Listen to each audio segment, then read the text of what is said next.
ඕන වෙලාවක පුළුවන්ද? එහෙම බෑ මේ විතරාපයක් දානවා වගේ නෙමෙයි මේ. ඔව් කියලා මේ කියන්නේ. මේ පුතා කියනවා නැති ඒ පුතා කියන දේ තමයි.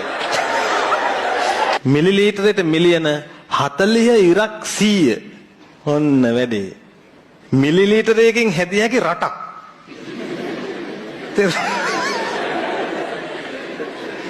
අපි එහෙමයි. මාසෙකට එකක් නෙමෙයි. මිලිලීටරයට මිලියන 40 ඉරක් 100 පමණ වේ. මම මේ කල්පනා කරේ නිකමට හරි ඩිම්බ ඔය ප්‍රමාණය ආවොත් එක ගෑනු කෙනෙක්ට ඉපදෙන ළමයි හදාගන්නම IMF එකට යන්න වෙනවා. තේරුණා? ඒක වෙලාවට එහෙම නොවුනේ. අපි මේ මිලිලීටරයට මිලියන ගණන් එවලා කිසිම ලයින් එකක් නැතුව ඉන්නවා. ඒකටත් එක්ක ස්ත්‍රී අපි නෙමෙයි මේ ශුක්‍රාණු. හරිද? අපි දිහා අනුකම්පාවෙන් බලන්න දෙයක් නැහැ.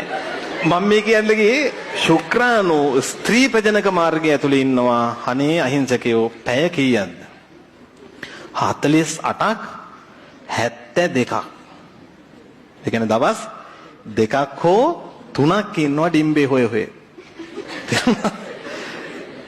ඩිම්බය උපරිමම කීයද බලන්නේ? 24යි. එන්නේ නැහනේ කිව්වා. මිසින් ලීටර් ගණන් එන්නේ. පණිට්ටුව කරගෙන යන්න වෙන්නේ. ලියමු. මේ චුට්ටක් මොන සැකරේද ලක්ෂණ බලපන්. බලහන්කෝ. ෆ්‍රක්ටෝස් කියන්නේ මොන සැකරේද යන්නේ බලපන්. ස්පටිකීකරණය කළ හැකි. පැණි රස ඇති. ඔන්න පුංචි හිතේ සංකල්පනා එච්චර කලබල වෙන්න බෑ. හරි? ඒ ෆ්‍රක්ටෝස් තියෙන්නේ ලොකු සාන්ද්‍රණ වලින්ද සුළු සාන්ද්‍රණ වලින්ද? සුළු සාන්ද්‍රණයි. හරි. නැත්තම් ආයේ එහෙම මේ පැන කිසිම ගෙදරක පාපිසක් ඉතුරු වෙන්නේ නැහැ. කූඹි ගෙනින් ගුල් බඳිනවා. ගෙදර සීනියරයි කලබල වෙන්න එපා. තේ හදන ගානේ සිප් එක අරිනවා.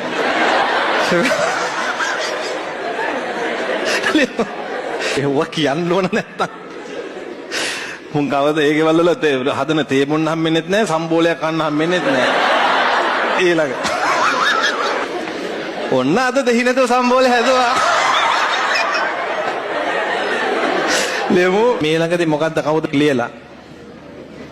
මේක යෝනි මාර්ගයේ, මේක ගර්භාෂයේ, මෙතෙන් ඉඳලා ගමු පතිවත. ඒක එඩිට් කරලා ඊට යටින් මම ඉන්නවා මෙන්න. මට හිනාගේ පතිවතට පල්ලෙන් මං ඉන්න එකයි. කන්‍යා පටලේ තියෙන මේ යෝනි මාර්ගයේ මෙන්න මේ හරිය. ඒක කියලා දෙලා ඉන්න නැත්තම් මේ පාඩම කොච්චර ඉගෙනුවත් වැඩක් නැහැ. නිකන් හිතේ එකක් තියාගෙන ඉන්නේ. කන්‍යා පටලේ තියෙන්නේ යෝනි විවරයෙන් පොඩ්ඩක් ඇතුලේ සෙන්ටිමීටර් කීපයක් වෙන්න. මීක් නෑ පේනවද නේ?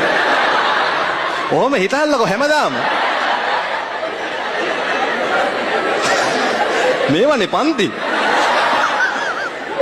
නිකන් හිතන්න දැන් පළමු සංසර්ගයේදී මේක හරහා ශිෂ්ණයක් යනකොට ඊට මදිනේ. එතකොට මේ පටලය කැඩෙනවා. ඒ කැඩෙද්දි තැන් වලින් කැඩෙද්දි තමයි අර මොනවා වහනේ වෙන්නේ? රුධිරය වහනේ වෙන්නේ. බ්ලීඩ් වෙන්නේ ඒකයි. දැන් මේ වගේ හයිමන් එකක් තිබිලත් බ්ලීඩ් උනේ නැත්තම් එතකොට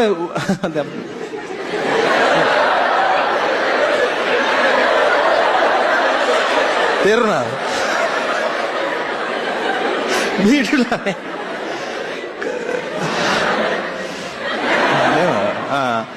එහෙනම් තේරුම් ගන්න. මිනිහගේ මිලිලීටරයක් තියෙන වෙනම දෙයක්. ඒක අපිට කරන්න දෙයක් නෑ. ඒ අනිත් එක තමයි මේ ගෑනු කෙනෙක්ගෙන් මෙහෙම ඩිම්බයක් මෝචනය වෙන්නේ හැමදාමද? නෑ. ඕන වෙලාවක පුළුවන්ද? එහෙම බෑ මේ විතරාපයක් දානවා වගේ නෙමෙයි මේක. ඕන වෙලාවක පුළුවන් එකක්ද මේක? නෑ. තේරුණාද? හැබැයි ශුක්‍රාණු පිට වෙන්න පුළුවන්ද? ඔව් කියලා මේ කියන්නේ. මේ පුතා කියනවා නැති ඒ පුතා කියන දේ තමයි. මම පුතා කියන එකක් තමයි ඈ.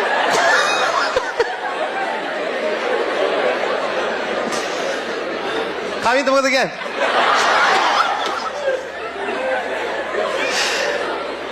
එලා කියන්න බෑ හැමෝම කවදට එකයිද? අගරුවද? කොහේ කවද්ද කියන්න බලන්න. මාසෙට එකයි. මෙතෙන්ට පැනලා දැන් මුන් ටික කතා වෙලා දෙපැත්තට බෙදලා යනවා මේ අපි මෙහෙන් යන්නම් කොහෙන් හරි හම්බුනොත් එහෙමයි මෙහෙන් හම්බුනොත් එහෙම බලලා මෙහෙම ඔහොම කළා යනවා. ඉතින් මුන් දන්නේ නේ මෙහෙ යනකොට ඉතින් මුන්ට කවදාකවත් මොනවත් වෙන්නේ මෙන්න මෙහෙරි මැරෙන්න වෙන්නේ. හරි. මේ කනගාටුවෙන් මේ වෙන්නේ. බානෝ අයත් ඇවිල්ලා බලා බලන්න. හරි. වයස ප්‍රශ්නයක් නෑ මේවට හොඳට බලන්න.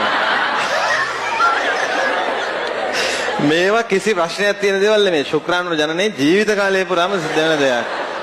ගැප් ගල ළඟටම යන ශිෂ්ණ හොයාගන්න නෑනේ.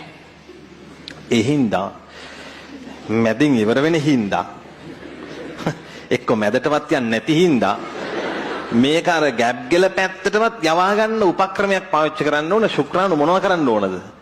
විදින්න පුළුවන් වෙන්න ඕන. ඉජකියුලේට් කරන්න. කිසි ගාලා. සද්ද වෙනස් වෙන්න පුළුවන්. පිරිමියාගේ එහෙම නෑ මේ බොහොම අඩු වියදම් සිවිලිම වගේ. හරි. දෙකම එකම පැසේජ් එකෙන් කරන්නේ. ශුක්‍රාණු වෙන වෙලාවට මුත්‍රා බ්ලොක් වෙනවා. මුත්‍රා වෙන වෙලාවට ශුක්‍රාණු බ්ලොක් වෙනවා. එහෙම මේ දෙක පැටලෙන්නෙත් නෑ. සංසර්ගයේ වෙලාවේ. එකෙක් චූ කරලා. ඒ වගේ බල්ලු වැඩ අපි ළඟ නෑ. හරි.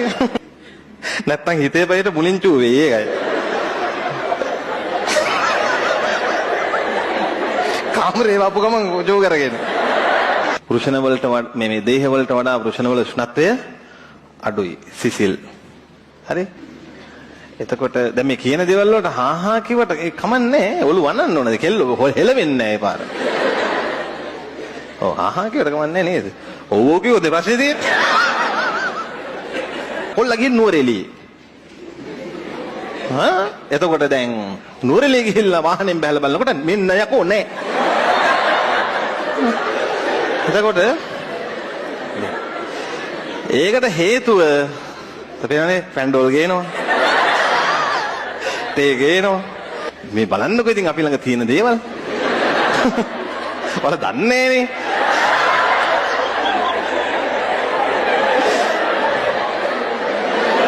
එතකොට එහෙනම් ඔන්න විтин විට ඇති වෙන විтин විට නැති වෙන ගතික විව රුධිරය පොම්ප කරනවා ගන්නේ නෑ ආය ඇදලා.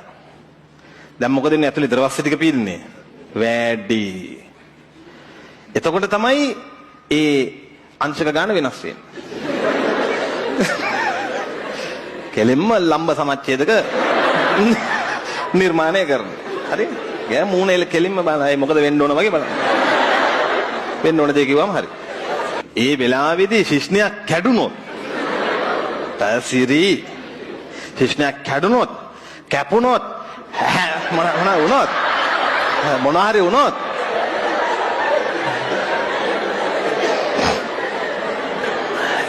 ලේ වහනය වෙලා අධික රුධිර වහනය වෙලා තමයි ප්‍රශ්නේ ඉන්නේ. ඔව් ඈ